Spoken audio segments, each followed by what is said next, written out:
Bonjour à tous, on est ravis de se retrouver ici au Simone à Bordeaux. On est en compagnie d'Antoine Bouzin. En quelques mots, promo N7 2016. Exactement. Tu es aujourd'hui doctorant en sociologie au Centre Émile Durkheim à Bordeaux. Ouais, tout à fait. Aujourd'hui, c'est un épisode un peu spécial. On va prendre un peu de recul sur notre projet, La Bretelle. On va pas parler d'un métier en particulier, mais on va plutôt parler de l'identité de l'ingénieur, de la fonction de l'ingénieur et de la définition de l'ingénieur. En quelques mots, est-ce que tu peux te présenter rapidement? Ouais, bien sûr.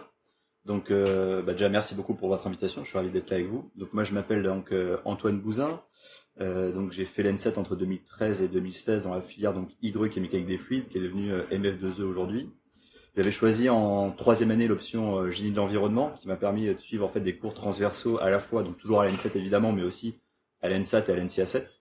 C'était vraiment assez enrichissant parce que ça permettait de voir plusieurs cultures scientifiques différentes avec un point de vue plus, on va dire, plus systémique, plus global. J'ai été ensuite salarié, pas particulièrement dans l'ingénierie, pendant 18 mois à Bordeaux entre 2017 et 2018. Et j'ai effectivement repris un master de sociologie à l'Université de Bordeaux entre 2018 et 2020. J'ai travaillé sur le militantisme écologiste des ingénieurs. C'était mon travail de mémoire de sociologie. Et je suis effectivement doctorant depuis la rentrée, depuis septembre 2020. Ok, d'accord. Est-ce que tu peux nous parler un peu plus de ton métier du coup aujourd'hui comment ça t'est venu? Est-ce que c'est quelque chose que tu avais toujours envie de faire? C'est une attirance qui est venue au fil de tes études, la sociologie ou... C'est vrai que j'avais beaucoup hésité, mais je pense comme beaucoup de lycéens, lycéennes, un peu on se retrouve en première terminale avec des bonnes notes, ou plutôt en fin de seconde avec des bonnes notes, plutôt des bonnes notes à la fois dans les matières littéraires, à la fois dans les matières scientifiques, et de se dire bon, vers où je me dirige. Il y avait un peu le choix de la raison, le choix du cœur. Le choix du cœur, c'était plutôt les études littéraires. Hein. Moi, j'aimais beaucoup les cours de français, et puis j'avais hâte de commencer la philosophie. Ouais. Et il y avait le choix de raison, plutôt partir vers les options plutôt scientifiques qui me plaisaient par ailleurs. Hein. Mais voilà, avec cette idée d'avoir plus de débouchés professionnels. Donc effectivement, c'était le choix de raison. C'est souvent le cas, ce dualisme entre littéraire, scientifique, et souvent c'est plutôt la raison pour les sciences et le cœur quand c'est comme ça pour les choix littéraires. Et souvent la famille préfère, enfin moi c'était mon cas aussi, choisir la stabilité des études d'ingénieur qui apparemment promettent plus de débouchés. Et puis quand tu sais pas trop ce que tu veux faire, la voie de la prépa c'est quand même ce qui permet, c'est ce qu'on te dit, ce qui permet de te faire plus de débouchés, et donc du coup permet de faire ce que tu voudras faire plus tard, quoi. Ouais, il y a toujours une forme de stratégie où si tu fais des études scientifiques, à la rigueur, après tu pourras partir sur des études littéraires, alors que l'inverse, effectivement, est plus compliqué. Donc, ce que t'as fait, du coup, scientifique. Exactement. C'est-à-dire, j'ai fait la prépa des INP, qui s'appelait à l'époque le CPP à Toulouse. Donc 2 ans entre 2011 et 2013. Voilà. Donc, choix, premier vœu, c'était l'N7. Donc, je l'ai eu, super en hydraulique. Donc voilà, 2013-2016 N7. Et puis il y avait, en fait, ce qui s'est passé pendant ces 3 ans à la N7, ça a été la COP 21. Alors aujourd'hui, on peut être très critique sur les résultats de la COP, mais en fait, à ce moment-là, il y avait vraiment une forme d'émulsion intellectuelle. Il y avait beaucoup de débats organisés, pas particulièrement par l'État, mais il y avait beaucoup d'associations locales, écolos, qui pouvaient être assez d'ailleurs critiques de l'écologie institutionnelle, l'écologie politique telle qu'elle se pratique, notamment par les partis, les grands partis. Et j'ai découvert énormément de choses. Je me sentais pas particulièrement écologiste, j'étais, comme j'imagine beaucoup de gens, préoccupé par la nature, par la santé de la planète, tout ça, mais sans avoir plus d'idées vraiment sur ce qu'était l'écologie. Et ça a été une année vraiment exceptionnelle parce que beaucoup d'événements. Il y a eu la COI 11 aussi à Paris, donc avec certains amis de promotion, on s'était rapprochés de certaines associations. Donc voilà, et puis à ce moment-là, du coup, on en discutait beaucoup entre nous et on sentait, il y avait une forme de paradoxe qu'on percevait. Et on sentait une forme de manque, c'est-à-dire qu'on arrivait à voir le monde d'une certaine manière, on arrivait à voir le monde d'un point de vue scientifique et technique, donc on comprenait un peu les phénomènes de la nature. Par contre, on n'arrivait pas à comprendre pourquoi est-ce que, par exemple, les sociétés humaines ne s'orientaient pas vers plus d'écologie.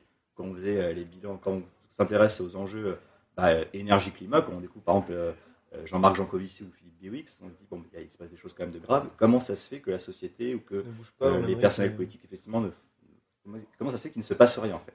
Donc il se dit, il y a d'un point de vue ingénieur pragmatique, on se dit il y a un bug. C'est-à-dire qu'il y a des choses qui se passent catastrophiques. Donc ça c'est les enjeux énergie-climat, ou la biodiversité, ou la pollution, ou ce que vous voulez. De l'autre côté, et d'un point de vue sont pas corrélées avec point de vue social, politique, économique, c'est pas du tout à la hauteur des enjeux, quoi. Donc là, il s'agit de comprendre ce qui se passe, et je me suis aperçu, pour conclure, que finalement la formation d'ingénieur, m'avait pas outillé pour comprendre ça, outillé pour comprendre d'un point de vue physique et scientifique et technique ces enjeux énergie-climat, mais en fait elle m'outille pas pour savoir comment les appliquer concrètement et agir. Et ça transformer le monde social, mais d'un point de vue en sachant ce que je veux faire en fait, sachant comment transformer le social, le politique. Réfléchi et appliqué. Okay. D'un point de vue intentionnel quoi. Donc je me suis dit il faut, je vais me diriger sur une formation complémentaire parce que j'avais vraiment ce besoin-là de comprendre tout ce qui m'échappait. Et la sociologie, ça a été effectivement un choix que il y avait plusieurs choix devant moi, j'ai choisi la sociologie et j'ai vraiment aucun regret. Okay. Il y a une partie théorique et pratique, c'est-à-dire qu'on va sur le terrain, on découvre les acteurs, les actrices, on s'imprègne, on observe, on cherche à interpréter, et ça c'est vraiment quelque chose qui me fascine. Est-ce que ça rejoint un peu tes goûts pour la littérature aussi? Et complètement. Donc ça te permet de boucler la boucle d'une certaine manière où j'ai plus cette frustration d'avoir dû choisir scientifique. Ça te fait les deux quoi finalement. Et aujourd'hui je fais les deux. Surtout c'est complémentaire et ça te permet d'atteindre le but qui était justement pour toi sur ce sujet de l'écologie du moins, de pouvoir lier tes compétences scientifiques avec ton goût pour justement les sciences sociales. Et donc c'est ça aujourd'hui qui te permet de faire ce que t'aimes quoi. Complètement. En fait, il y a deux choses. La première chose, c'est que le fait d'avoir fait quand même une classe préparatoire et une école d'ingénieur, on apprend à travailler. Donc c'est vrai que je me suis senti à l'aise. Je découvrais un domaine scientifique que je connaissais très peu, mais le fait d'avoir des capacités de travail, je pense que ça m'a beaucoup servi. Et la seconde chose, c'est que en plus maintenant, je m'oriente vers la sociologie des sciences, l'épistémologie, la philosophie des sciences. Donc j'arrive vraiment à un croisé entre mes connaissances en sciences de l'ingénieur et mes connaissances en sciences sociales. Et là, c'est vrai que pour moi, c'est parfait quoi. C'est un kiff quoi. Ah ouais, c'est ça, c'est le kiff complet quoi. Super. Peut-être qu'on peut entamer le sujet de l'identité de l'ingénieur. Ouais. Pour commencer, est-ce que tu pourrais nous dire d'où vient l'ingénieur, quand est-ce sont apparus les premiers ingénieurs en France et dans le monde? Parce que quand on regarde sur internet l'étymologie d'ingénieur, ça veut dire constructeur d'engins de guerre. Je pense que du coup ça a un peu changé maintenant. Donc ça a bien évolué je pense. Ouais, complètement. Alors l'étymologie dont tu parles, effectivement, ça apparaît, il me semble, si je dis pas de bêtises, que le terme d'ingénieur tel qu'on l'entend, ça apparaît, je crois, vers le 16e, 17e siècle. Alors, il faut savoir que l'activité d'ingénieur, elle a apparu bien avant. C'est-à-dire qu'on trouve dans les écrits de Platon et d'Aristote, on retrouve pas le terme d'ingénieur explicitement, le terme explicite, mais on trouve les activités d'ingénieur, c'est-à-dire des gens qui bricolent, des gens qui maîtrisent la technique, qui inventent. Donc, un savoir pratique. Donc ça, c'est quelque chose qu'on retrouve donc dans la Grèce antique. C'est un métier qui est assez ambigu, c'est-à-dire qu'il est à la fois un peu méprisé parce que il s'agit de savoir pratique, donc de manipuler des objets empiriques. Donc ça a pas la noblesse du monde intellectuel quoi, de la philosophie, des idées. Mais en même temps, c'est quand même bien pratique. C'est-à-dire que les ingénieurs, c'est ceux qui permettent notamment de construire des forteresses, des murailles, de protéger la cité. Donc il y a quand même un intérêt à avoir des ingénieurs. Même de construire son toit. Quelqu'un qui construise sa maison. Quoi. Complètement. Donc l'activité d'ingénieur elle est déjà présente en Grèce antique. Elle va retrouver, elle va être beaucoup mieux perçue à partir de la Renaissance, notamment parce qu'on est en Europe à ce moment-là, c'est une guerre, il y a beaucoup de guerres de religion. Donc les ingénieurs sont ceux qui vont pouvoir effectivement, et c'est là d'où on tire l'étymologie. Les ingénieurs, je dis ils parce que c'est quand même principalement des hommes à ce moment-là. De Vinci par exemple. Ouais, tout à fait. Alors, on a De Vinci qui propose ses services au duc de Milan en disant moi, si vous m'embauchez, en fait, vous faites une grosse plus-value d'un point de vue militaire, quoi, parce que moi j'ai plein d'idées en tête pour construire des armes pour pouvoir vous aider quoi dans la guerre. Donc là, les ingénieurs deviennent beaucoup plus précieux. Et le moment vraiment décisif, ça va être la première révolution industrielle. Donc vraiment, le tournant, c'est 18e, 19e siècle, où là, la profession s'institutionnalise, c'est-à-dire qu'on crée des écoles. On crée en France des corps techniques au sein de l'État, donc des entités administratives constituées vraiment exclusivement d'ingénieurs. Et il va y avoir un dernier décalage au milieu du 19e siècle. Donc c'est d'ingénieurs qui étaient auparavant. Donc je parle vraiment du cas de la France. C'est pas du tout ce qui s'est passé en Allemagne ou en Angleterre. Par ailleurs, mais c'est vrai que la France, c'est un pays assez particulier par rapport au statut d'ingénieur, complètement, et notamment par rapport à ces écoles. Mais on y reviendra peut-être après. Et juste pour finir, au XVIIIe siècle où les premières écoles apparaissent, les ingénieurs sont exclusivement associés à l'État. Ils travaillent pour l'État. Ils doivent répondre aux besoins administratifs, militaires, économiques du pays. Et vers le milieu du XIXe siècle, on a un décalage des ingénieurs qu'on va appeler en France les ingénieurs civils. Donc c'est un terme qui est aussi utilisé en Angleterre. Les ingénieurs civils, en fait, c'est en opposition aux ingénieurs d'État, qui sont notamment formés par les grandes écoles, donc l'école polytechnique évidemment, l'école des mines, l'école des ponts et chaussées. Et ces ingénieurs civils, ils vont pas travailler pour l'État, ils vont travailler pour le secteur privé. Et c'est une opposition qui va être vraiment structurante entre les ingénieurs d'État et les ingénieurs civils, puisque en fait les ingénieurs d'État tendent à plutôt mépriser les ingénieurs civils parce qu'ils travaillent pour le secteur privé. Donc il y a cette idée qu'ils sont attirés par le gain financier, alors que les ingénieurs d'État ils travaillent pour l'intérêt général. Il y a une forme de noblesse. D'honneur, ouais. Exactement. Ouais. Et donc d'opposition toujours privé-public. Exactement. Exactement. Mais c'est quelque chose qui va. L'ingénieur. Ouais, complètement. Mais après c'est quelque chose qui va largement changer puisque aujourd'hui la très très très grande majorité des écoles d'ingénieurs forment des ingénieurs qu'on pourrait appeler civils pour le secteur privé. Et même si on retrouve des écoles publiques qui forment des ingénieurs d'État, si on peut encore les appeler comme ça, comme par exemple l'ENAC ou des écoles qui forment les étudiants à après travailler pour l'État et s'engagent ensuite à travailler pour l'État. Donc ça existe encore. Tout à fait. Notamment, t'as les ingénieurs des grands corps qui existent toujours. Il y a toujours le corps des mines, il y a toujours le corps. Alors il y a eu des fusions entre temps, il y a eu des disparitions de corps, des fusions. Il y a le corps des ponts eaux et forêts, si je me trompe pas. Donc il y a toujours des ingénieurs qui, en général, c'est les ingénieurs qui sortent les plus hauts classés de Polytechnique, qui vont après font une école d'application. Donc ils vont à l'école des mines, par exemple.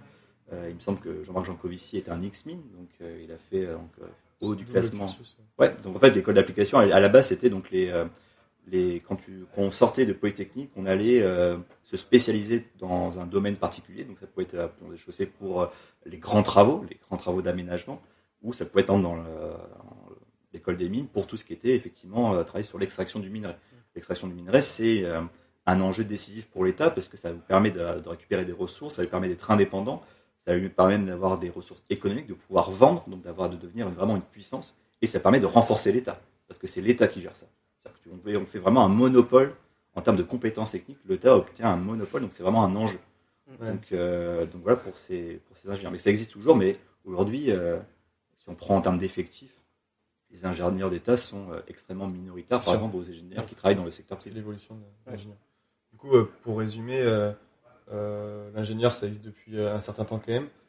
C'est un savoir-faire, des compétences techniques, scientifiques, au début au service des armées, puis on voit que c'est finalement au service de la société, puis au service des entreprises privées. Si tu devais donner les principales qualités d'un ingénieur, qu'est-ce que tu dirais ? Alors c'est des définitions qui évidemment varient dans le temps et l'espace. C'est-à-dire que là, je peux vous donner, on peut discuter des qualités des ingénieurs. En France, si on prend, moi je reprends un peu les définitions du 19e siècle, vraiment au moment où le métier d'ingénieur s'institutionnalise. Je pense que les deux grandes forces des ingénieurs, c'est les connaissances scientifiques et techniques. Vraiment, il y a une exigence dans les recrutements en école qui sont vraiment extrêmement élevés. Donc c'est vraiment des très très grandes compétences en sciences et techniques.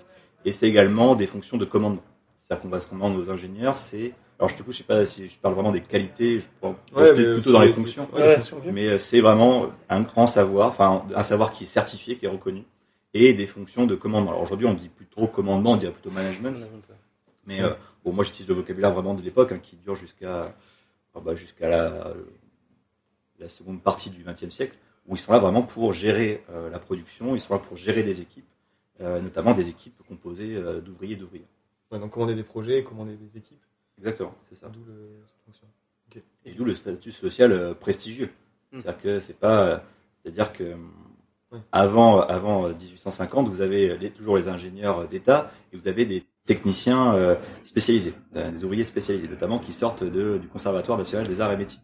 Et les ingénieurs, ils vont prendre cette place un peu intermédiaire où ils auront des connaissances qui seront supérieures, en tout cas plus sophistiquées que les ingénieurs les Gazards. Donc ils vont vraiment obtenir que les techniciens, donc ils vont vraiment obtenir un statut social qui va être en plus de plus en plus valorisé puisque après la première révolution industrielle, il y a une seconde, une troisième.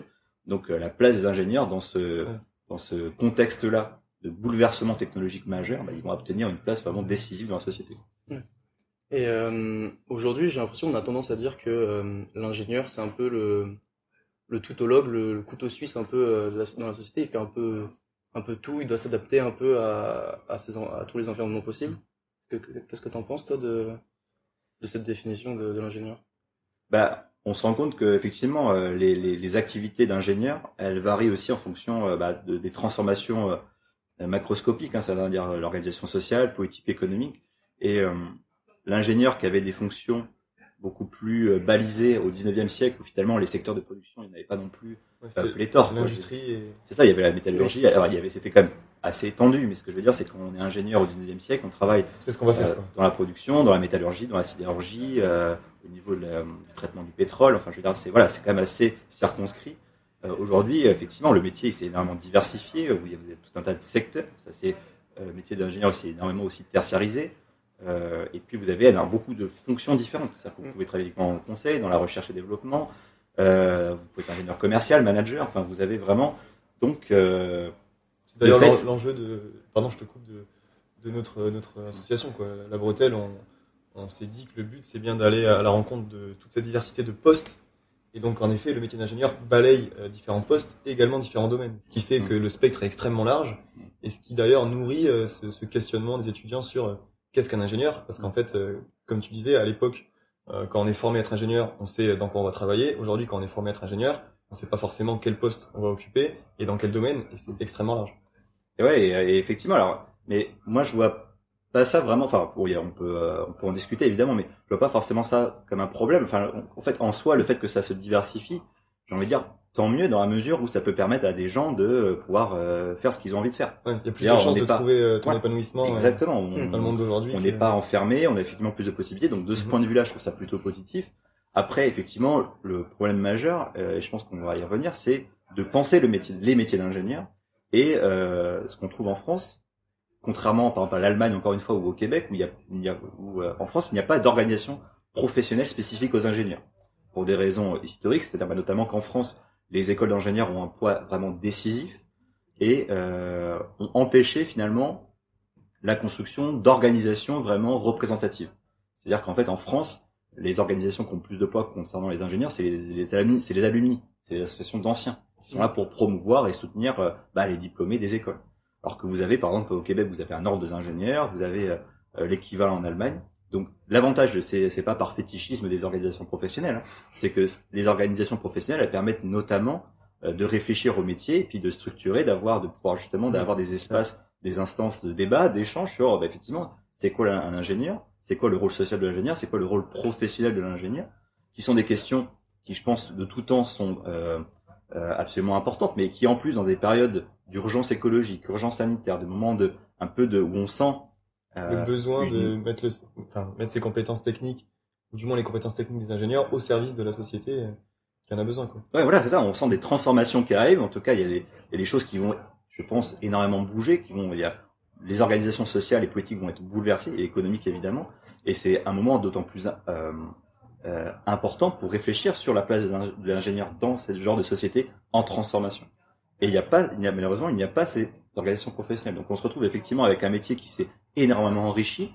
Alors, on peut être critique sur le fait pour qui travaillent les ingénieurs. Effectivement, est-ce que les ingénieurs ne travaillent pas tous ou toutes pour des grandes entreprises? Est-ce qu'on ne pourrait pas imaginer des ingénieurs qui travaillent pour des coopératives? On peut toujours être critique. Il faut avoir toujours c'est décortiquer effectivement son rôle. Mais en tout cas, je pense que la diversification dans l'absolu, c'est pas nécessairement une mauvaise chose. Oui. Mais effectivement, il faut le penser. Et c'est quelque chose qui est rarement fait en école, puisqu'il n'y a pas cette tradition de sciences sociales en école d'ingénieur. C'est quelque chose qui est assez rare. On trouve une tradition effectivement plus de soft skills, c'est-à-dire d'avoir des compétences sociales appliquées ou applicables en entreprise, c'est-à-dire comment se comporter avec ses collègues, avec ses subordonnés, avec ses supérieurs, ce que je trouve ça c'est également aussi important. Et voilà, c'est pas du tout inutile en soi, mais c'est pas des sciences sociales, c'est-à-dire que c'est des compétences sociales appliqué au métier de l'ingénieur. Voilà, c'est ça, pour un environnement particulier, mais c'est pas avec ces soft skills que vous pouvez, ça sert à quelque chose de précis. C'est pas des connaissances sociales qui vont permettre de c'est ça, c'est pas ça qui vous permet d'avoir de comprendre la construction historique du métier, le rôle social, la place sociale ou la place économique ou la place politique du métier. Donc on se retrouve effectivement avec un métier qui s'est énormément transformé depuis 50-60 ans, dans un monde qui est quand même, je le répète, c'est l'urgence écologique et sanitaire. On n'en est pas sorti, a priori, on va pas en sortir demain, quoi. C'est quelque chose qui va durer. Ouais, donc, on se retrouve effectivement des ingénieurs qui se posent des questions, ce qui me semble légitime sur le rôle et le sens de leur métier, et malheureusement avec peu d'outils pour s'en sortir, puisque il y a des voilà, il y a une forme d'inertie dans les formations d'école d'ingénieurs. Il y a eu des tentatives de transformation, il y en a eu des transformations effectives, mais sur le point de vue des sciences sociales, il y a une inertie qui fait que les ingénieurs sont à mon sens pas du tout outillés pour réfléchir à ces questions aujourd'hui. Et une question alors, c'est est-ce que à titre personnel, comment t'as comblé ce manque? Est-ce que par exemple ton engagement associatif en école t'a permis un peu de toucher du doigt ce manque et de t'ouvrir un peu plus au monde et mieux comprendre le monde qui t'entoure, et notamment toutes ces problématiques, notamment écologiques, vu que ça t'intéressait? Alors, ça dépend de quels engagements associatifs, parce que les formations, moi j'ai eu un peu, si j'ai d'organiser mes engagements associatifs, il y en a eu de deux types. Il y a eu des engagements associatifs très tournés vers l'école, notamment l'AE ou la UNP, et des engagements associatifs qui étaient vraiment tournés vers l'extérieur, et notamment, sans en être membre, moi j'ai été assez prochement d'Avenir Climatique, où quand j'ai fait mon projet de fin d'études, j'ai fait au sein de l'ENSET pour mettre en place le plan vert face au contrôle de la CTI qui arrivait, donc c'était en 2016. Donc c'était aussi une forme d'engagement où j'étais, encore pas un engagement associatif en soi, mais j'étais proche d'un certain nombre d'associations. Ce tissu associatif, en tout cas. Exactement. Donc l'engagement associatif tourné vers l'école, non, il m'a pas fait particulièrement sortir parce que c'est très endogène. C'est-à-dire qu'on reste, les formations d'école d'ingénieurs, il y a quand même une caractéristique, c'est qu'elles sont très enveloppantes. C'est-à-dire que ce soit en classe préparatoire à cause de la charge de travail ou en école d'ingénieur par la vie associative, les individus restent, voilà. C'est-à-dire que leur attention, c'est une force qui est plutôt centripète. C'est-à-dire qu'on reste centré sur ce qui se passe dans l'institution. Quand je parle d'institution, c'est soit les CPGE, soit l'école d'ingénieur. En tout cas, le cursus classique de formation d'ingénieur. Exactement. Donc c'est pas ça qui m'a particulièrement permis de mieux comprendre le monde. Oui, bien sûr. Par contre, mais en revanche, ce qui est intéressant, c'est peut-être le deuxième aspect. C'est ça, c'est-à-dire que le fait de se rapprocher, notamment, d'ailleurs, quelque chose d'assez caractéristique, c'est en premier lieu des associations constituées d'ingénieurs eux-mêmes tournés vers le monde. C'est-à-dire Avenir Climatique, c'est quand même ça. C'est quand même majoritairement des ingénieurs qui s'intéressent aux enjeux énergie-climat et qui justement essayent de faire la jonction entre les savoirs scientifiques, le monde scientifique et le monde social et politique. Ouais. Donc, et ça a été vraiment un enrichissement. Alors, je me répète, mais c'était à la période de la COP 21, de la COI 11, donc c'était effectivement un moment, un très bon moment pour justement s'ouvrir un peu l'esprit et réfléchir à la jonction entre les compétences qu'on peut apprendre en école d'ingénieur, ce qui définit en partie l'identité d'ingénieur, et le reste du monde social et politique.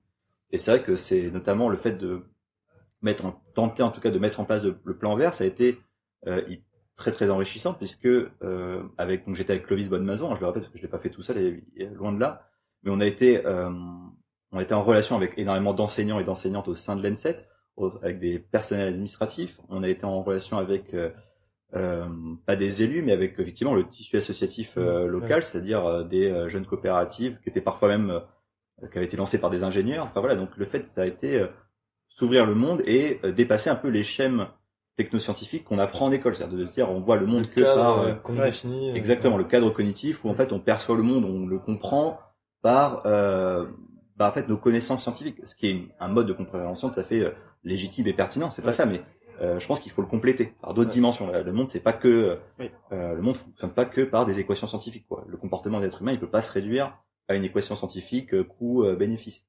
Ça dépasse ça. Donc cette expérience-là a été hyper enrichissante et ça a permis de comprendre qu'en fait il y a des rapports de force, qu'en fait il y a des intérêts, il y a des stratégies, et en fait tout ce que j'avais du coup senti pendant ce stage, en fait je l'ai ensuite théorisé pendant ma reprise d'études en sociologie. Okay. Donc il y avait une forme effectivement de continuité et de cohérence là-dessus. Donc en fait donc l'ingénieur il a plusieurs fonctions, il peut avoir plusieurs fonctions après le monde du travail, et grâce à tes associations, à ton engagement, tu t'es ouvert à autre chose. Mais du coup, les ingénieurs, ils ont fait à peu près le même cursus scientifique, à peu près les mêmes écoles, donc le même formatage finalement, les mêmes pensées. Il y a un peu une uniformisation de la pensée de l'ingénieur. Est-ce que ça c'est pas un problème? Est-ce que du coup c'est grâce par exemple aux césures qu'on fait actuellement, qui nous permettent un peu de nous ouvrir à autre chose et un peu de penser différemment? Est-ce que c'est pas une mauvaise chose, l'uniformisation de pensée? Et d'ailleurs, pour compléter ta question, d'où ça vient? On en a un peu parlé, mais c'est vrai que, comme on le disait, il y a un peu une sectarisation presque, et on est tous enfermés dans un même cursus. On doit tous faire la classe préparatoire, l'école d'ingénieur, le diplôme, et tout ça, comme tu disais, autour centré sur les compétences techniques. Est-ce que c'est pas un risque? Et comment ça se fait qu'en France on soit comme ça et pas dans les autres pays?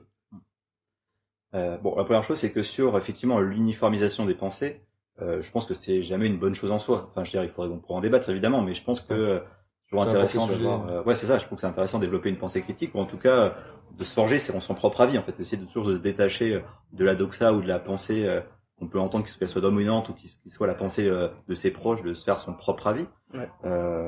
Ce qui est pas évident. Hein, ce qui demande vraiment, c'est de la pratique. C'est pas inné, hein. C'est-à-dire que c'est la pensée critique, ou en tout cas le fait de pouvoir se constituer son propre avis, c'est quelque chose qui se travaille, hein. Ça, on n'est pas avec, enfin. Il suffit pas de le vouloir C'est ça. Il s'agit pas de se dire, j'ai forgé mon propre avis pour le faire. C'est un travail cognitif, qui s'apprend, je pense, hein, vraiment. Ouais. Après, pour ce qui est, effectivement, alors comment ça se fait qu'en école d'ingénieur c'est comme ça? En fait, je pense que j'ai émis plusieurs pistes tout à l'heure. C'est l'histoire aussi de l'ingénieur en France. Ouais, alors l'ingénieur en France, il se trouve que déjà, qui est ingénieur en France au 19e siècle? En fait, c'est des enfants de la noblesse et de la très haute bourgeoisie.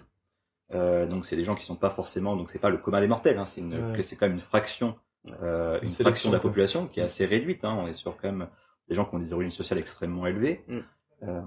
Et on a effectivement quelque chose qui est, je le répète, mais il me semble quelque chose qui est vraiment essentiel, c'est la dimension vraiment enveloppante des institutions d'enseignement, de formation, où on est très peu en lien avec le monde extérieur. Tous les événements se font en interne, que ce soit, alors en général, les écoles d'ingénieurs ont un bar, ou en tout cas invitent les autres écoles d'ingénieurs. C'est rare qu'on trouve des gens de la faculté en école d'ingénieur, par exemple. Ouais, c'est vrai. Ça arrive, mais c'est vrai que c'est rare. Non, c'est super rare. Ouais. Et finalement, les fêtes qu'on fait, on les fait que entre nous. Et enfin, tous les événements, en effet, ils sont faits que entre nous. Et du coup, on discute très rarement, par exemple, avec un mec de fac de philo ou fac psycho, par exemple. Et ça va même plus loin. Pour compléter ça, on s'est rendu compte, en tout cas dans notre groupe là pour l'association, que en étant en césure, on n'a même pas connu la ville de Toulouse. On était étudiants à Toulouse. On est resté dans l'école. On faisait les soirées dans l'école. On est restés tous enfermés les uns avec les autres à penser de la même façon. Du coup, ça faisait pas forcément naître des nouvelles pensées, des nouvelles envies, parce on était tous enfermés et on a tous eu un peu ce ras-le-bol au bout de un an et demi où c'était super sympa, mais en fait c'est pas ça qui va nous amener sur le monde extérieur, sur notre vie professionnelle, notre vie personnelle aussi, rencontrer d'autres personnes, d'autres choses. Et c'est vrai que de façon générale, à partir de la classe préparatoire, enfin moi personnellement, je ressens ce que tu dis sur le phénomène enveloppant de ce cursus, et profondément je me dis pourquoi aujourd'hui il faut en passer par là pour être ingénieur, quoi. Alors le thème de développement, c'est la sociologue Muriel Darmon, hein, qui en parle. Je la cite parce que ça vient pas de moi. Elle a fait un ouvrage vraiment remarquable sur les classes préparatoires. Alors il y a plein de choses. C'est que déjà, il se trouve que les origines sociales des ingénieurs aujourd'hui sont quand même relativement homogènes. C'est généralement des hommes qui font des études d'ingénieurs et des gens de classe sociale plutôt aisée, voire très aisée. Donc déjà, il y a une forme plutôt d'homogénéité sociale. Donc des gens qui se ressemblent par les origines. Donc c'est pas dire que c'est des gens identiques, évidemment, il y a des gens très différents, mais il y a quand même cette forme d'homogénéité, encore une fois, qui est relative, elle n'est pas absolue. Et il y a ensuite le fait que ces institutions soient plutôt, je vais dire fermées, c'est pas le terme exact, mais encore une fois, je me répète, mais enveloppantes. Ce qui fait qu'effectivement, comme tu dis, les gens restent entre eux. En plus, les écoles d'ingénieurs ont une tradition en termes de vie associative qui n'a rien à voir avec les universités en France. Donc c'est quelque chose, il y a énormément de clubs, il y a énormément d'associations, il y a énormément d'événements. Effectivement. Donc quand on voit tout ce qui se passe en école d'ingénieur, on peut comprendre que on n'aille pas chercher des choses à l'extérieur. C'est-à-dire que si ça suffit à l'instant T, et c'est enrichissant. Mais effectivement, les conséquences, c'est que alors quand les universités ou les écoles d'ingénieurs sont pas sur des campus en dehors des villes, effectivement, les ingénieurs en ville ne découvrent pas ils découvrent pas leur environnement. Ouais. C'est qu'il y a une forme de coupure de l'environnement, ce qui fait que ça rend effectivement la sortie d'école d'autant plus particulière. Il y a vraiment toujours une forme de, on sort d'une vie plutôt communautaire. Et ça, effectivement, ça fait bizarre. Alors en plus, si on vit du chômage, ce qui est quelque chose auquel les ingénieurs sont pas préparés à la base, il peut y avoir effectivement des situations qui sont assez éprouvantes pour les ingénieurs à la sortie de l'école. Alors, est-ce qu'on pourrait pas imaginer d'autres choses? En fait, on pourrait imaginer, dans ta question, j'avais l'impression que est-ce qu'il faut vraiment passer par là pour être ingénieur? En fait, il y aurait, je peux pas jeter la pierre je dis pas que c'est la faute des écoles d'ingénieurs, hein, parce que ça s'est fait comme ça, et en fait ce qui se passe à l'université, c'est qu'il y a beaucoup plus de temps. C'est-à-dire que les volumes horaires en école d'ingénieur sont quand même, et en classe préparatoire, même si en classe préparatoire, il faut ajouter évidemment tout le travail personnel en plus, parce que on peut pas, si on regarde que les heures institutionnelles, c'est pas représentatif du travail des gens qui sont en classe préparatoire. Ouais. Mais par exemple, en prenant l'école d'ingénieur, les volumes horaires, c'est quand même 36 heures par semaine. c'est-à-dire du lundi au vendredi de 8h à 18h, et on enlève le jeudi après-midi pour le sport. Donc c'est quand même des volumes horaires qui sont extrêmement conséquents.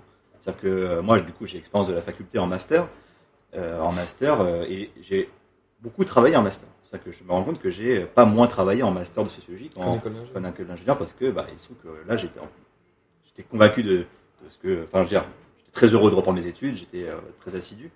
Mais on est en master, les volumes horaires hebdomadaires, c'est quoi? C'est 12 heures, c'est 14 heures. Ouais. Ce qui vous laisse d'une part le temps pour travailler, faire ce qu'on vous demande, c'est-à-dire de lire beaucoup, d'écrire. Mais ça vous laisse aussi le temps d'avoir une vie, tout simplement, en fait. De s'ouvrir, justement. De s'ouvrir, d'avoir le temps de rencontrer d'autres gens, de faire la musique, faire du sport, etc. Quelque chose qui me semble essentiel pour, en fait, la santé, à la fois physique et psychologique. Et ça, en école d'ingénieur, il est où ce temps? Il n'y en a pas. Parce qu'en fait, mais nous, on l'a trouvé en césure, je pense. C'est un peu la clé de... Et voilà. Et je suis pas du tout surpris parce que je connais des camarades aussi en école d'ingénieur qui se sont ouverts en césure. C'est le moment, en fait, où on a le temps. Et ce phénomène, il s'est reproduit pendant le Covid. Le premier confinement où tout s'est arrêté, il y avait beaucoup, alors, des gens qui vivaient des choses effectivement dramatiques parce que, on n'a pas de pandémie, donc je peux entendre dire que c'était le paradis sur Terre, évidemment. Super, ouais. Mais c'était un moment où beaucoup de gens se sont arrêtés de travailler et ont eu du temps. Ouais. On a pris du recul aussi sur, Et le temps est une variable qui est considérable, en fait. Parce que c'est aussi le temps où, effectivement, on sort un peu la tête de l'eau, on sort un peu de cette vie communautaire où qui peut être, enfin, moi, j'ai beaucoup aimé, ma vie dans les associations centrées sur l'école. Je suis pas en train du tout de, mais effectivement, c'est pas aussi, il y a un équilibre, je pense, qui peut être trouvé. Et effectivement, ce moment où on obtient du temps et on sort un peu la tête de l'eau et on se dit qu'est-ce qui se passe, qu'est-ce que je fais. Enfin, on prend le temps en fait de pouvoir prendre du recul et peut-être d'avoir aussi développé encore une fois un avis critique sur ce qu'on fait, ce qu'on aimerait faire. Enfin, j'ai l'impression que c'est une constante qu'on retrouve quand même chez pas mal d'étudiants, notamment ingénieurs, mais aussi de manière générale, cette période justement, ce temps où en école, on se dit tiens, en fait, ok, je fais tout ça depuis le début. À quoi ça va me servir? Qu'est-ce que j'ai envie de faire profondément? À quoi j'ai envie que ça serve ces connaissances que j'ai? Et donc c'est aussi pour ça que nous on veut aller à la rencontre des ingénieurs, c'est justement faire cette passerelle entre ce renfermement de connaissances acquises scientifiques, techniques, plutôt poussées, et se dire ok, qu'est-ce que j'en fais? Waouh, je suis perdu, je peux faire tout ça. Comment je vais choisir? Qu'est-ce que j'aime? En fait, rien que cette question, je me suis jamais posé pour me dire qu'est-ce que j'aime, qu'est-ce que j'ai envie de faire, à quoi j'ai envie que ça serve ces compétences. Et c'est aussi pour ça que nous on s'est lancé à faire cette émission. Et je pense que c'est un constat, ou en tout cas le constat principal qui nourrit ce questionnement et un peu enfin, on est perdu, on peut le dire. Il y en a beaucoup qui sont perdus, quoi. Et du coup, moi la question que je me pose aussi après, c'est comment réussir son insertion professionnelle dans un monde où on va pas évoluer qu'avec des ingénieurs issus de la même formation que nous, alors que ça fait quelques années qu'on est habitué à travailler avec les mêmes personnes. Est-ce que toi tu l'as pas forcément vécu du coup, mais comment on fait pour pas être perdu quand on arrive dans un monde dans lequel on n'est pas du tout habitué à évoluer, quoi? Est-ce qu'on a les armes pour affronter ce nouveau monde-là? Je pense que bon, après c'est comme il y a beaucoup de métiers, beaucoup de professions, d'activités où effectivement on n'est pas forcément prêt. Et il y a toujours des moments où on apprend sur le tas, et donc ça qui est bon. Je crois quand même pas mal dans les capacités d'adaptation des individus en général, et je dis pas qu'elles sont parfaites, et moi le premier je suis pas du tout des capacités d'adaptation parfaites. Mais c'est normal je pense sortir de sa zone de confort. De toute façon, à partir du moment où vous changez d'institution dans laquelle vous passez votre temps, que ce soit à l'école ou une entreprise ou peu importe, ou une association, vous changez de réseau social, c'est-à-dire vous passez de vos camarades d'école, enfin je veux dire, ça bouleverse des travail. Voilà, ça bouleverse des choses, donc vous êtes obligé de vous adapter. Ouais. Après, est-ce qu'on ne pourrait pas changer des choses pour que cette adaptation se fasse plus facilement, avec moins, effectivement, peut-être moins de, que ce soit une épreuve moins douloureuse, parce qu'effectivement il y a beaucoup de situations où ça se passe très bien. C'est une question d'épanouissement et aussi de performance. Est-ce que l'ingénieur est performant en sortie d'école dans un monde qu'il ne connaît pas? Enfin, c'est une double question pour moi, la performance et l'épanouissement aussi. Est-ce qu'il s'y plaît et est-ce qu'il s'y retrouve? Mais moi je trouve que c'est normal que l'ingénieur en sortant d'école ne connaisse pas et c'est par tâtonnement, apprendre sur le tas. Moi je pense que c'est en apprenant sur le tas que tu apprends le mieux finalement. Est-ce qu'on peut pas nous apprendre à être plus agile entre guillemets et s'adapter mieux au monde? Est-ce que c'est quelque chose qu'on peut apprendre? Moi je suis convaincu que j'ai vocation à faire un métier de scientifique, donc je crois profondément à la science et au fait que ça peut nous apprendre, c'est un mode de savoir sur le monde, c'est pas ni le meilleur, ni il est pas, voilà, c'est un mode de savoir, et je pense qu'on peut apprendre des choses sur le monde social c'est-à-dire dépasser sa propre expérience, mais comme en physique, en chimie, en quoi, c'est-à-dire dépasser sa propre expérience. Sinon, si je me fie qu'à ma propre expérience, c'est le soleil qui tourne autour de la Terre, quoi. Donc, on voit bien que ça a des limites. Et c'est pareil sur le monde social, c'est-à-dire qu'on peut apprendre des choses. Je pense que les sciences sociales, pour ça, c'est une richesse qui est à mon avis extrêmement sous-estimée et qui est pas du tout reconnue à sa juste valeur. Donc ça, c'est un gros problème. Mais je pense qu'effectivement, c'est quelque chose qui pourrait être complètement intégré en école d'ingénieur. Il y aurait d'autres transformations à faire. Il n'y a pas que là, je veux pas avoir là, évidemment, j'ai l'air de plaider pour ma chapelle, mais il y a d'autres transformations. Non, mais moi, je reste convaincu que avoir des sciences sociales, pas que des sciences sociales, évidemment. On va poser déjà la question en conférence. Est-ce que l'idée, c'est de faire des ingénieurs philosophes? C'est pas ça l'idée, parce que je pense pas que les gens viennent en école d'ingénieur pour devenir philosophe. Après, ce qui est pas nécessaire quand même d'avoir une connaissance scientifique sur le monde, en sachant que en tant qu'ingénieur, on transforme le monde par les technologies qu'on y insère, qu'on développe, qu'on crée, qu'on conçoit. Ça me semble quand même nécessaire. Il y aurait d'autres choses à faire, et je pense qu'il y aurait une écologisation aussi des cours, c'est-à-dire de se dire, à chaque fois que en fait vous apprenez une équation, vous apprenez, je suis un peu dans la caricature, mais à chaque fois que vous apprenez des connaissances scientifiques ou techniques, il y a des applications, donc une transformation du monde, donc des effets sur les écosystèmes, sur les individus, sur la vie des gens, des animaux, des plantes, etc. Ouais. Donc ça me semble quand même pas inutile de le savoir, au même titre de comment l'ingénieur il s'insère dans la société, comment il a pu transformer le monde jusqu'ici. On parlait de Léonard de Vinci, est-ce qu'on parle de Léonard de Vinci en école d'ingénieur? Non. Je trouve que c'est un peu dommage parce que quand même il y a une figure en Europe connue d'ingénierie, il y a quand même Léonard de Vinci. Enfin, il y aurait d'autres choses à savoir. Donc je pense qu'il y a des transformations. Cette discussion-là, par exemple, en préparant un peu cette émission, on a fait quelques recherches. Moi, je ne savais pas du tout d'où venait l'ingénieur, comment il s'était construit au fur et à mesure, l'évolution de l'ingénieur. Et c'est quand même bizarre de se dire qu'on en arrive là sans savoir exactement qui on est en tant qu'étudiant ingénieur. Enfin, je trouve que c'est des questions intéressantes. Et en fait, je pense qu'il y a un effet d'inertie aussi, c'est qu'en fait, tant que tout marchait bien, on se pose pas la question. C'est-à-dire que depuis la fin du XVIIIe siècle, on domestique la nature, on l'exploite, on crée des industries. Il y a quand même une amélioration du confort de vie qui est on peut observer. Il y a des conséquences extrêmement néfastes et on commence à bien le sentir. C'est-à-dire qu'on commence à bien le savoir et à bien le sentir en termes de changement climatique évidemment, des trucs comme la biodiversité, mais aussi il ne faut pas oublier le fait que d'un point de vue confort de vie, et je parle principalement en Europe parce qu'il y a encore tout un tas de peuples qui sont exploités, de groupes socio-exploités, donc je veux dire il faut rester assez modeste, il faut être quand même assez précis. Il y a quand même des conditions de vie qui sont meilleures, on meurt moins du froid, il y a toujours des gens qui meurent de froid, mais c'est-à-dire que voilà, de façon générale, évidemment. De façon générale, effectivement, tendanciellement. Oui. Donc en fait, tant que ça fonctionne, de ce point de vue-là, ça qu'on continue, les recherches scientifiques continuent, des ingénieurs continuent à fabriquer de nouvelles technologies. Bon, on se pose pas la question et en fait, on ressent pas le besoin. On ressent pas le besoin de doter les ingénieurs de connaissances sur le monde social, parce qu'apparemment, il n'y a pas de besoin. Effectivement, le moment où urgence écologique, urgence sanitaire, pénurie, transition écologique, pénurie des ressources naturelles, controverse, toute la pléthore de controverses sur la 5G, les OGM, les déchets nucléaires, la méthanisation, les bassins de retenue. En détail dans chaque sujet, bien sûr. Mais là, on se rend compte qu'en fait, il y a besoin. Il y a besoin. Et ces controverses, elles ont existé, sauf qu'il y avait moins de manières, c'était plus compliqué de médiatiser des problèmes. On n'était pas partie de l'élite ou des notables, on était forcément moins entendus. Alors qu'aujourd'hui, il y a les moyens pour que... Du coup, tu penses que le nouveau rôle, en quelque sorte, de l'ingénieur, c'est de vulgariser et d'aller sur la place publique pour expliquer ce problème et pour informer les gens? Alors, je ne présenterai pas forcément les choses comme ça. Alors, je sais pas, mon avis sur le rôle de l'ingénieur, il faut en débattre parce que j'en ai un, mais je veux dire, je ne peux pas affirmer que c'est raison. Oui. Voilà, c'est ça. Si je suis cohérent, je ne peux pas dire je pense que j'ai raison et il faudrait mieux que vous m'écoutiez maintenant. Non, je pense que ce qui est vraiment nécessaire, c'est que les ingénieurs ils se rendent compte de leurs conséquences sur le monde social, politique.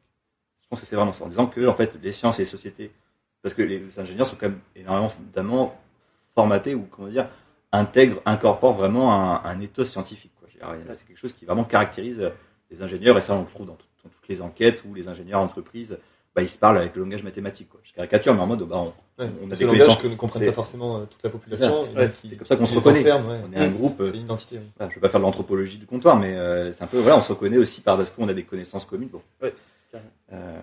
Donc l'ingénieur, je pense qu'il faut qu'il se rendre compte, c'est que les technologies qui va être amené à créer ou à développer dans le monde en général, que ce soit en entreprise, privée, publique, etc., ça a une influence conséquente sur le monde.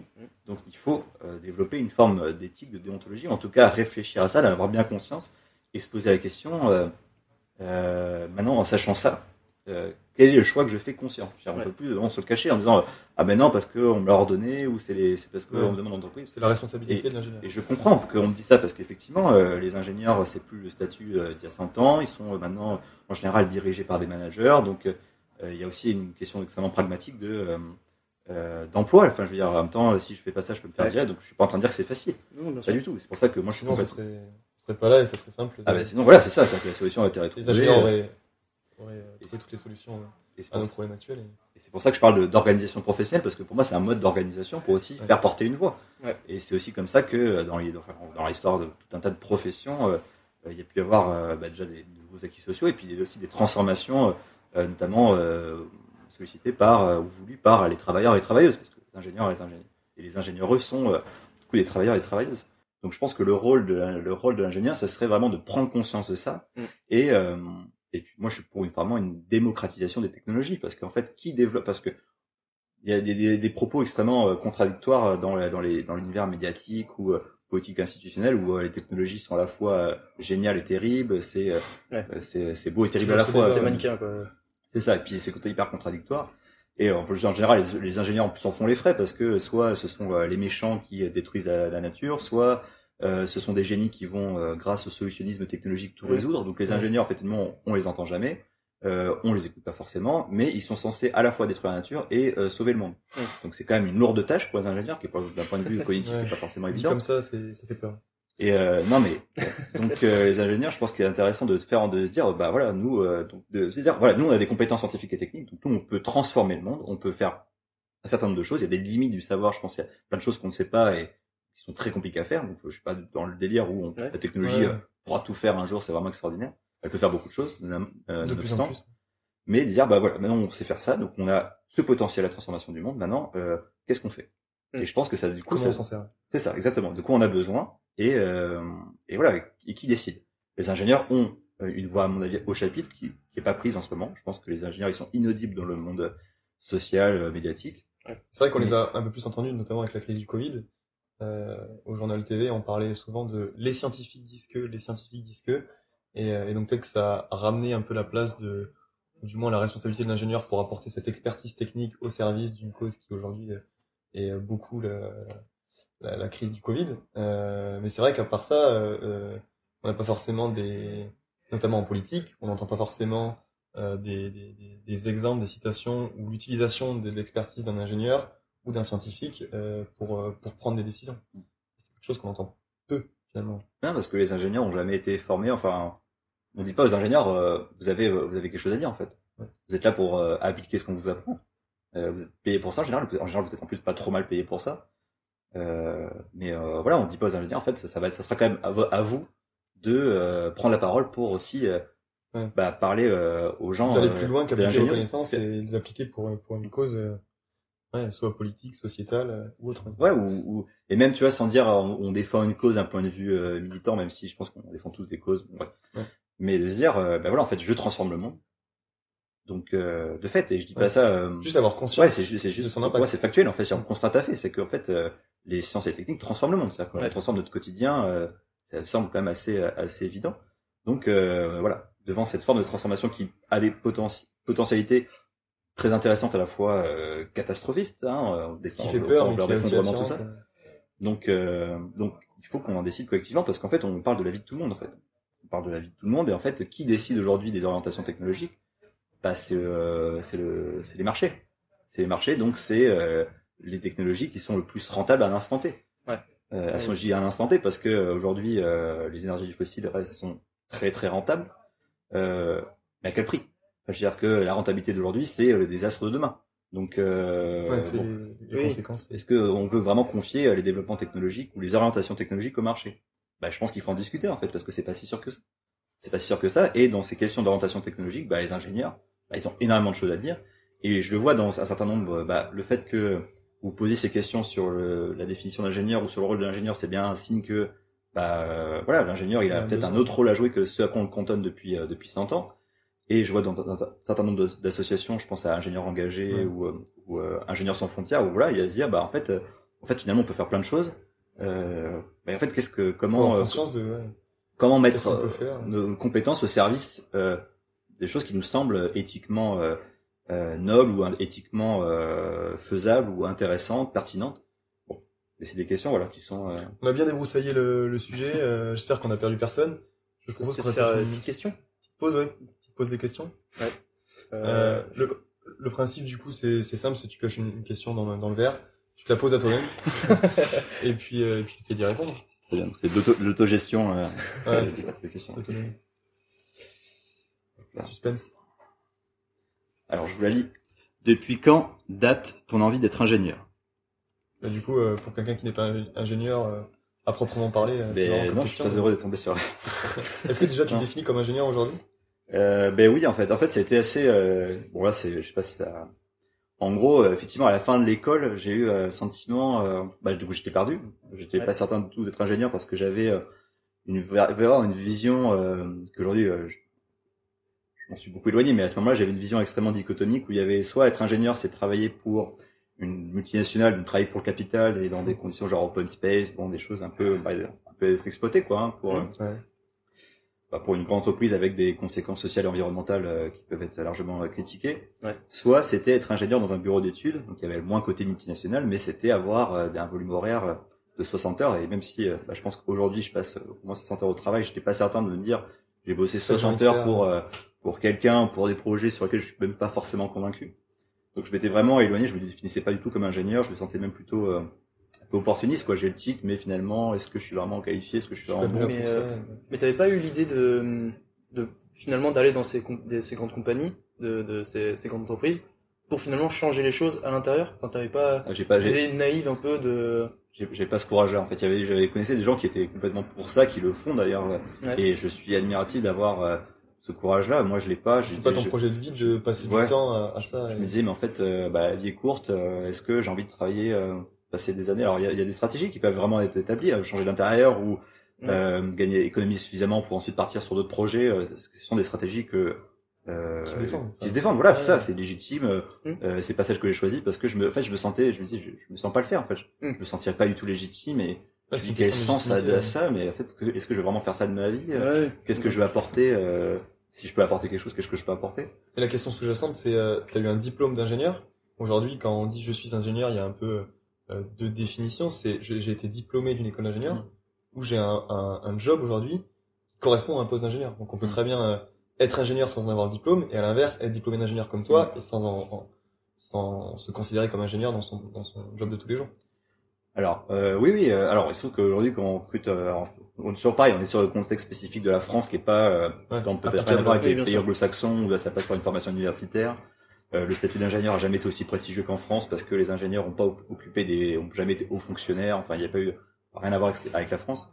Mais donc la plupart des ingénieurs qui sont des gens qui sont recrutés avec cette mission d'ingénieur, en général, ils ont un titre d'ingénieur, le titre délivré par les écoles, contrôlé par la CTI, qui sont autorisés à délivrer un diplôme.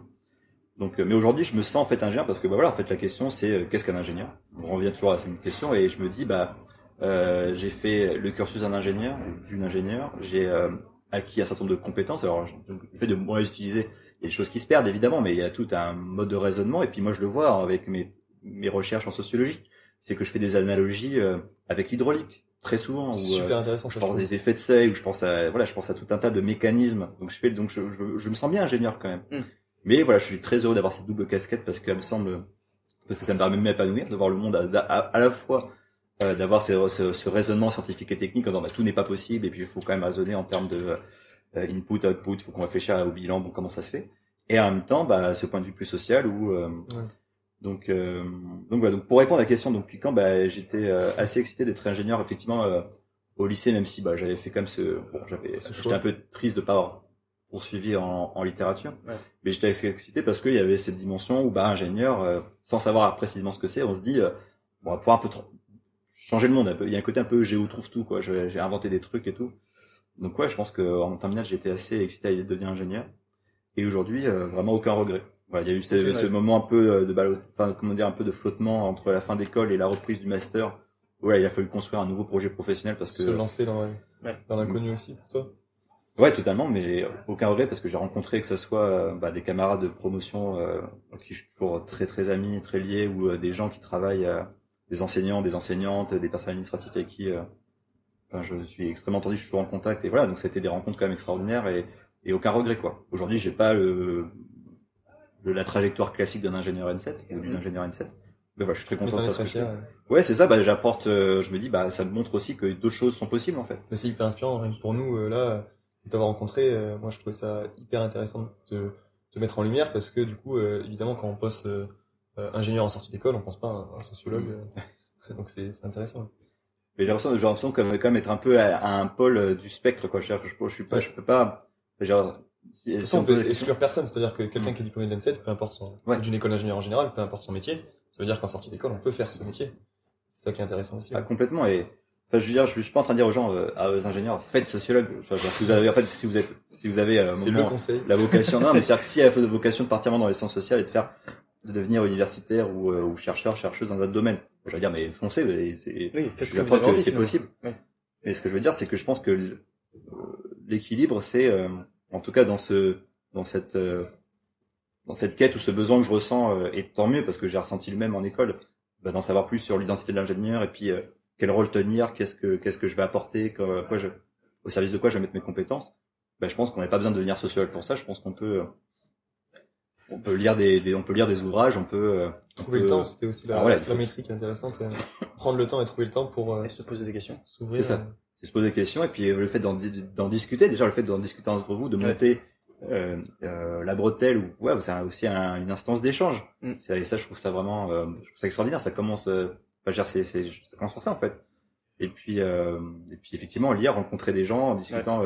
Je sais qu'il y a un ancien N7 qui s'appelle Olivier Lefebvre avec qui j'ai discuté récemment, qui est passionnant parce que il a travaillé dans la robotique, les voitures autonomes, et aujourd'hui il devient professeur de philosophie. Enfin, on prend note pour les prochaines émissions. Vraiment, il est à Toulouse, donc vous devrez pouvoir le trouver facilement.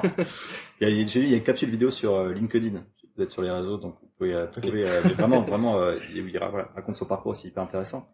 Et le conseil que je donnerais, c'est vraiment être ingénieur. En fait, et on peut décidons ensemble qu'un ingénieur, c'est une personne qui doit aussi avoir une vision sur le monde social et pas une vision juste un a priori d'ingénieur. Le monde social, c'est quelque chose d'irrationnel. Nous, on est des gens rationnels, donc forcément, on comprend mieux que les autres. Évidemment. Je pense que décidons ensemble que l'ingénieur a un rôle social et à partir de là, il doit rentrer dans le monde social, donner son avis et dire ça c'est pas possible, ou ça doit être sûr que ça c'est désirable parce que les conséquences sur la vie sont quand même pas géniales. J'avais une autre question, moi, du coup, pour rebondir sur la question que tu as tirée, c'est tu parlais de ton attirance pour le métier d'ingénieur au lycée. Plus jeune, est-ce que quel était le premier métier que tu voulais faire et quel était ton rêve, par exemple? Astronaute, je pense, jusqu'à le classique. Jusqu'à mes 9 ans. Non, non, mais c'est vrai, je sais pas. Bon, après, donc, quand même attiré par les sciences dès ton plus jeune âge? Oui, c'était quelque chose, c'est un pouvoir, je veux dire, je pense qu'il y a, j'imagine que je suis pas le seul à ressentir, mais il y a un pouvoir d'attraction des mathématiques que je trouvais, le fait de pouvoir résoudre avec du papier et un crayon des problèmes qu'on se pose. Aujourd'hui, moi, c'est des choses qui me fascinent et c'est des choses qui me fascinent toujours parce que aujourd'hui, comme j'ai pu vous le dire tout à l'heure, je m'intéresse beaucoup à l'épistémologie, à la philosophie des sciences. Et une des questions, c'est par exemple, quel est le lien entre la géométrie et le monde? Est-ce que la géométrie représente le monde? Est-ce que la géométrie c'est la réalité? Et c'est des questions de la nature des mathématiques qui sont pas évidentes en soi. C'est-à-dire que avoir une réponse tranchée. Moi, j'ai beaucoup d'admiration pour les gens qui peuvent avoir une réponse hyper tranchée là-dessus parce que c'est des questions qui sont pas forcément. Tu dois des questions philosophiques et des questions philosophiques que sont posées beaucoup de philosophes. Tout à fait. Dans l'histoire de la philosophie aussi. Et qui sont, je trouve, quand en plus on a fait des sciences de l'ingénieur où on transforme le monde parce que notre métier c'est pas juste de faire de la recherche ou c'est pas que de faire de la recherche, c'est vraiment de concevoir des technologies et de transformer la vie des gens avec des techniques.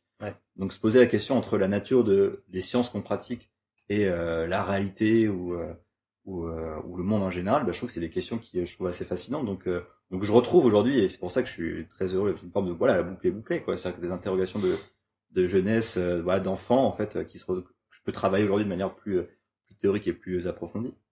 Mais donc astronaute, et sinon je pense que alors moi j'ai des parents qui sont enseignants. Donc il y a une forme de détermination sociale, hein, donc je peux pas nier. Hein. Donc moi je pense que je rêvais aussi d'être quelqu'un d'érudit, parce que je suis encore loin d'être.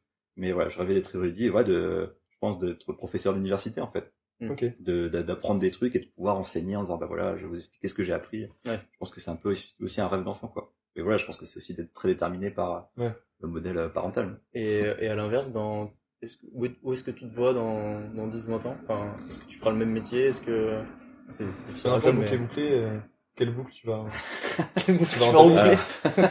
C'est vrai qu'il y en a qui se terminent, d'autres qui s'ouvrent. Bah moi je rêverais de poursuivre dans la recherche. Alors le problème c'est aussi c'est les emplois, hein, les postes en recherche qui sont malheureusement pas très nombreux en France. Donc voilà, moi j'aimerais beaucoup poursuivre la recherche et l'enseignement sur ces sujets-là, la sociologie des ingénieurs, parce que voilà, c'est un type de sociologie qui est pas non plus extrêmement il y a une littérature qui est pas extrêmement fournie. Il y a des gens qui travaillent, qui produisent des choses vraiment vraiment passionnantes, et c'est un régal à chaque fois. C'est des découvertes vraiment très très intéressantes. Mais il n'y a pas énormément de personnes qui travaillent dessus, donc moi j'ai la sensation de pouvoir participer à quelque chose, et en plus quelque chose qui est dans l'air du temps, c'est-à-dire que je pense que, et ça c'est une conviction que j'ai, on peut ne pas la partager, mais que voilà, la place des ingénieurs comme tout un tas d'autres corps professionnels, bien sûr, mais le corps des ingénieurs va avoir un rôle, je pense, déterminant ou décisif dans les prochaines années, parce que encore une fois, hein, je ressasse, mais pour moi le contexte là dans lequel on est début 21e, c'est quand même urgence écologique, à laquelle on peut rajouter maintenant l'urgence sanitaire. Donc qui sont très liés d'ailleurs. Qui sont effectivement liés, donc voilà, j'aimerais poursuivre là-dessus, et puis voilà, on verra quelles sont les perspectives dans lesquelles on souhaite de trouver des nouvelles voies d'épanouissement. Mais merci beaucoup. Bah écoutez, en tout cas, non mais je vous le souhaite aussi. J'espère qu'on va trouver le bon hôtel aussi quoi. En tout cas voilà, et puis c'est tellement hyper gratifiant à la fois d'être en contact avec vous et d'autres groupes d'ingénieurs qui se posent plein de questions, et j'ai l'impression d'être utile en fait. Forcément ça c'est hyper satisfaisant ça flatte à la fois l'ego évidemment, mais c'est aussi de dire on se sent utile, parce que je suis pas le seul à me poser ces questions-là, parce que moi j'avais un peu un sentiment de solitude quand même en école, où là ça fait utile encore plus. Mais c'est la plupart, enfin je sais pas si c'est vrai, mais pour moi la plupart des ingénieurs veulent se sentir utiles, enfin en même temps, je dis les ingénieurs, mais finalement tout le monde, on a envie de se sentir utile, et c'est toujours gratifiant quand on a l'impression de l'être. J'espère que ça aura inspiré d'autres étudiants, même des ingénieurs, même des personnes non étudiants, non ingénieurs. Je tiens quand même à remercier le bar qui nous a accueillis. Le Simone, donc un super bar à Bordeaux, très bonne ambiance, très beau décor. Sur le quai de la Garonne. Les quais Louis XVIII. Il propose, c'est un bar à cocktail, c'est aussi un restaurant qui propose des produits de saison, des produits frais, plutôt haut de gamme. Donc voilà. Quand les bars réouvriront, n'hésitez pas à foncer pour passer une bonne soirée au Simone. Et puis merci beaucoup coup Antoine. C'était un plaisir. C'était un plaisir partagé. Merci beaucoup pour l'invitation. Vraiment, c'était un plaisir d'échanger. J'espère que j'ai pas été trop ennuyeux. En tout cas, merci beaucoup. Pas pour nous, en tout cas. Pas pour nous, en tout cas. Bon, avant de finir, Simon, si tu veux bien venir sur la caméra pour ton anniversaire. Ton anniversaire. Faire un petit mot. C'est un jour assez spécial. J'ai à côté de moi. On coupera ça. On verra. Ça sera Anatole d'en décider. Un petit mot pour ton anniversaire. C'est quoi d'avoir 23 ans aujourd'hui? En tout cas, ça fait plaisir d'avoir une émission très, vraiment aussi intéressante que ça pour mon anniversaire. J'étais ravi d'écouter ça de loin sans avoir à travailler à votre place, tu vois. C'était un cadeau pour moi, ouais. Merci. Super. Merci beaucoup. À la prochaine.